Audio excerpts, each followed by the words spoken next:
Hey guys, part 7 to when Naruto was in The Walking Dead, and this is Foxy. Let's get the boat rolling. Naruto's POV. The ride was silent and long. I was not happy one little bit. Merle was currently chained to a rooftop with walkers probably wanting to eat him, and he's stuck there like a caged animal. And now we will have to tell his brother that. I just hope Merle will stay alive. Please be alive, Merle. I got along with Merle, even though his vocabulary consisted of cursing and basically being a complete douchebag. But something about him was sort of fun. He had no care in the world and said what was on his mind, even though what he said should stay in his mouth. Stay in his mouth, no matter what. After a few hours, we stopped. Everyone got out, except for Rick and I. I got up from where I was sitting and sat in his lap. I was tired, cold, and just needed, Rick right now. I just needed a good shoulder to be on. Rick, why did we have to leave him? I said as I got sleepier. We left him because he didn't get along with us. So that's the reason why I chained him up there. But the reason he got stuck there is because T-Dog dropped the key. And we were already in the car, or van to be more precise, and we couldn't get him. I understand, but still, we need to go back for him, no matter what. Yes, we will. I promise you. Good. But when we go get him, you're staying here. Why? I said as I felt like clawing his eyes out. Well, because I know that you are strong. You do more here to keep everyone safe. Okay? Then I heard something slapping against the car door. We turned and saw Glenn. Come on, helicopter boy and fox boy. Meet everyone, he said as he walked away. Fox boy? Is that the best name he can come up with me? I rolled my eyes as we got out of the car. Rick was holding me like a kid, which I was not too happy about, but still. Then we heard something. Dad! Dad! Then Rick got on the ground, me still in his arms. And I felt someone else hugging Rick and me. Who are you? The voice was clearly from a boy. I looked downwards and saw a boy around 10 asking me who I am. I'm Naruto? I said with a raised eyebrow. Why are you hugging my dad? Because I can, I said, as I wrapped my legs around Rick, sticking out my tongue towards the kid. I'm presuming this is Carl, Rick? I said with a smile. Yes. Then I heard another set of footsteps coming towards us. I turned around and saw a woman with beautiful brown hair coming towards us. She looked sad and very happy. She ran towards us, not walking anymore, and hugged Rick. I was in between them. And I did not like how she was hugging him.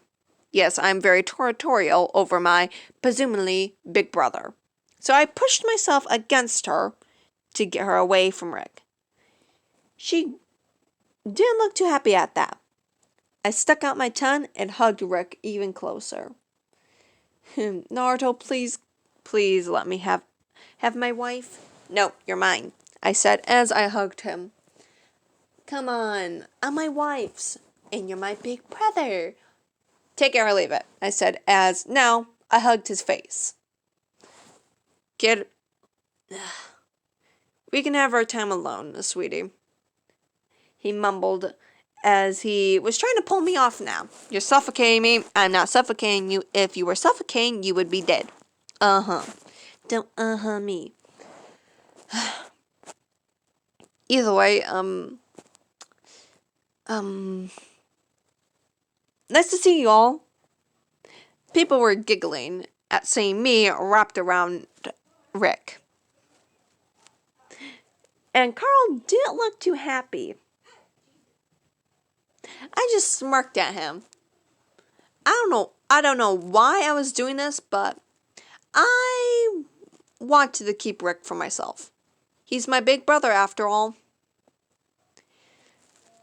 A few hours later, we were by the campfire. I was in between Rick's legs, trying to keep most of Rick to myself.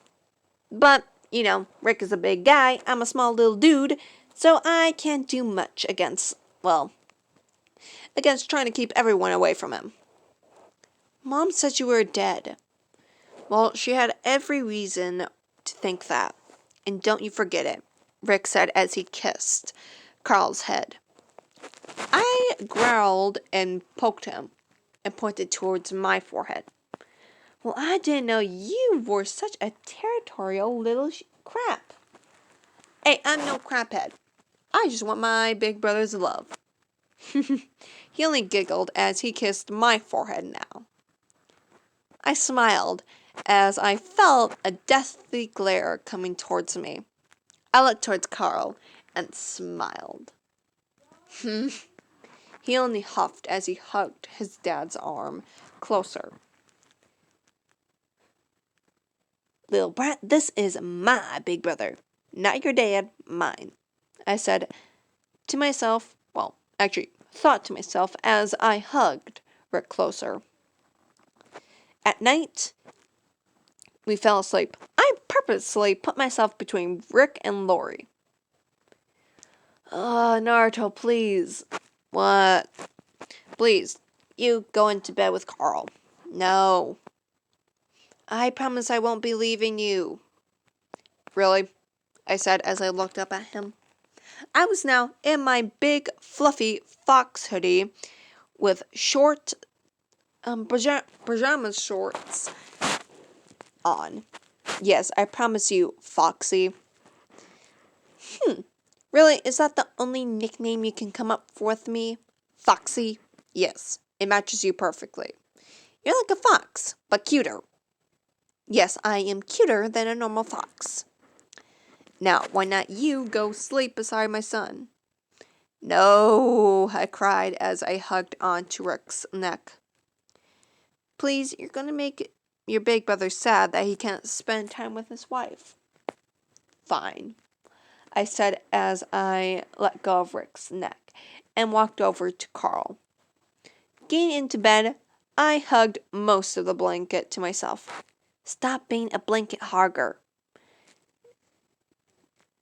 Carl mumbled to me as he tried to pull the blanket back towards him. No, I'm cold. You have a hoodie, and you have pajamas, so what? I said as I got the entire blanket around me. Dad! Naruto isn't sharing the blanket. Naruto, share with Carl. He can get his own blanket. There's no other blankets. Lori spoke up as she was hugging herself against Rick. Fine, I said as I gave half the blanket towards Carl and went into beautiful sleep. The next morning, I woke up to Carl dragging me out of bed. What are you doing? I growled as I twisted myself out of Carl's arms. Come on, we have to eat breakfast. Breakfast? Oh, breakfast! I darted past Carl, not noticing that I pushed him to the ground, and went for the food. Naruto! Rick shouted. Be careful, you pushed Carl down. Sorry, Carl, I yelled half-heartedly as I got to the food. Without even looking at the food, I ate it. Well, the whole bowl. Then, against my belly's judgment, I set down the bowl, even though I wanted more. I waited for everyone to eat their first bowls of food. After they were done eating their bowls of food, I instantly went for seconds. There was enough for only one more bowl of seconds. And I got there before Carl, which I felt happy about. Then I saw Rick. And I felt like, okay, Rick, you get the food. So, again, against my stomach's judgment, I went to Rick and gave him the second bowl of food. Oh, Naruto, you're so sweet. But I think Carl is actually hungrier. Rick said as he handed the bowl to Carl. I was not happy about that. Rick, come on, I gave you the offerings of my own food to you. You should eat it. No, Naruto. I promise you, I'm already full and Carl needs his food. Fine, I grumbled as I crossed my arms. Sheesh, you're such a baby. I'm no baby, I'll have you know, I said as I bit down on his knee. Ow! Seriously, who gave you those teeth? He said as he hugged his now bitten knee. Well, me, or should I say my body gave me these beautiful sharp teeth, I said as I opened and closed my mouth.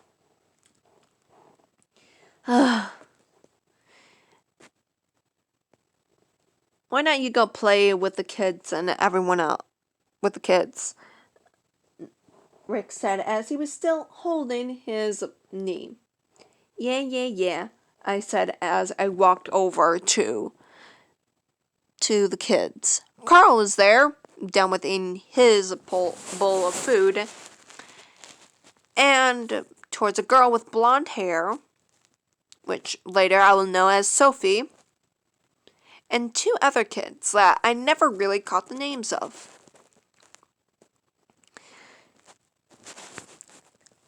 We played around, well, mostly they played around, and I was just looking around, enjoying nature.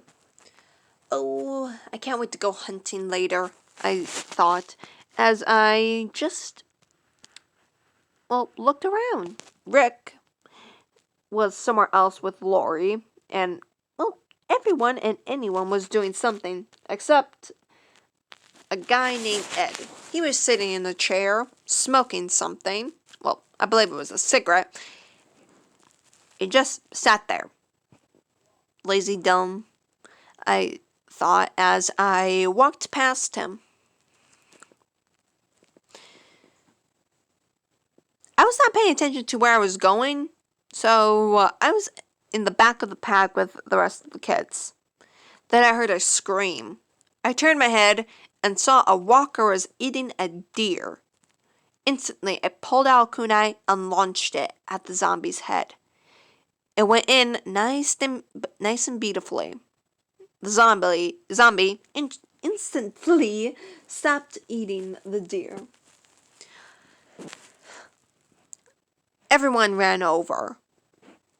The men were holding shovels, sticks, and bats. The women held nothing, just went for their children. The men didn't go for the zombie, since the zombie was, dead. I didn't let them think of who did it. I just went over and grabbed my kunai. Naruto, seriously, why do you have to go for the zombies? Well, it makes everyone safer if they're not here, I said as I started to clean off my kunai. I heard a rustling sound behind me. I pulled the kunai closer to me and ready to launch it. Then I saw a living being. They had short hair with bits of a beard going on and looked mean. I mean mean. And they held a crossbow.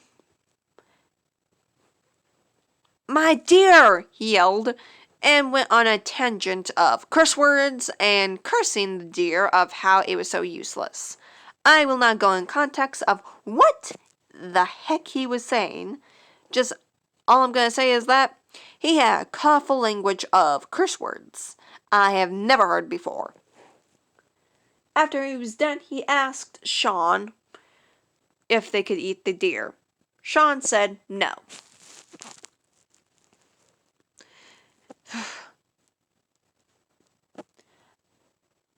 I pulled out the arrow from the deer and handed it to Daryl. Daryl looked at me, then back at the arrow, then at me, the arrow. Then he took it. Dang kid. I shook my head, just laughing to myself. Merle and Daryl were similar, but Daryl was quieter and, less likely to blow someone's head off for the heck of it. Then Sean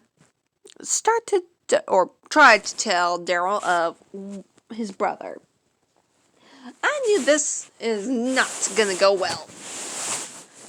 So I prepared my kunai and got myself ready to launch at them. And to my expectation, Daryl threw the squirrels he had at Rick and pulled out his knife, going straight for Rick. I ran and kicked Daryl in the chest, pushing him back. Sorry, man, I can't let you kill him. I just got him back to his family, I said as I stood in front of Rick. Now, Daryl, please listen to me. We are going to go back to the city to get your brother. Rick and I already decided on that. Rick will also explain why he did it, I said with a firm tone as I glared back at Rick. Yeah, just let me tell you, Rick said as he took a step back. I looked back at Daryl. He looked like he was about to cry, even though he looked like he was about to blow up the entire world. Sean was about to come up behind him and put him in a choker hold. Sean, get away from him, I shouted as I threw my kunai at him. I purposely made it slow so Sean had enough time to get out of the way. Take that as a warning shot, Sean. I don't do it twice. Sean only glared at me. I glared right back as fierce as I could. Now, Daryl, Rick left your brother there because, actually, I'm not going to explain this crap. You explain it, I shouted towards Rick as I went to my tent, wanting to sleep. I was tired. I was very tired, even more than I should be. After a while, I went out of my tent, wanting to see how Daryl was doing. He was sitting on a stump, cleaning his arrows. I sat beside him and pulled out one of the dirty arrows he had and started to clean it myself. We just sat there in silence. In no time the arrows were done, but we sat there. Why are you here, kid? He spoke gruffly. I'm here because you need it. I don't need any sympathy from a kid. This isn't sympathy. Well,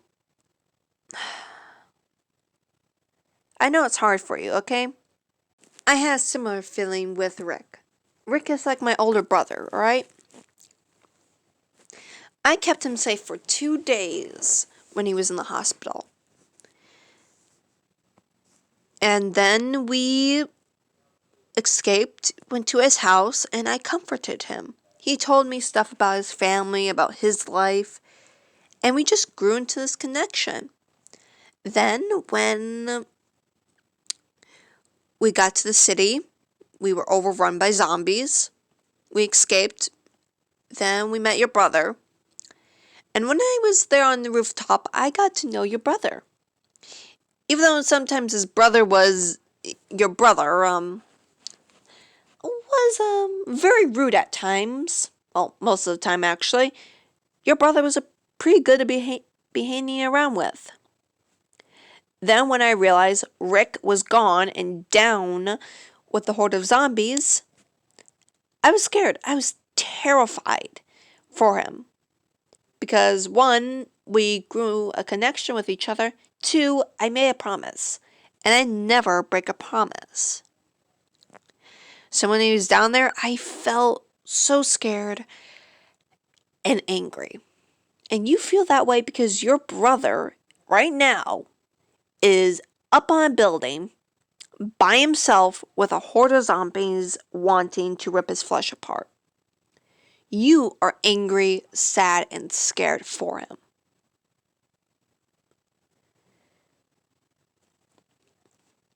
But the only thing was, your brother was there to keep my mind off it.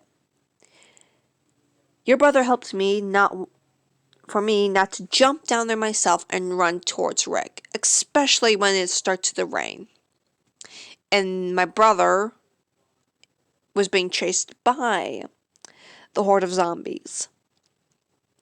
Your brother helped me not to do any crazy stuff. I wanted to go there with your brother, but Rick made me promise to stay here to keep his family safe. Either way, I'm just telling you, I know what you're going through. And I just want to be here as a support, like how your brother was for me. I said, as I fumbled with my fingers. And to my surprise, Daryl put his hand on my head and rubbed my head. You're a good kid, you know that? Well, thank you. I am so happy that I'm a good kid. Hopefully Santa will come and give me a present, I said with a cheeky grin. Daryl just chuckled to himself as he got up. Well, that was all he said as he walked away. And I continued sitting there, just staring out into the forest. But a feeling was in my stomach. It was a dreadful, sticky feeling. Something was going to happen tonight. I sighed as I rubbed the back of my head. It's going to get messy.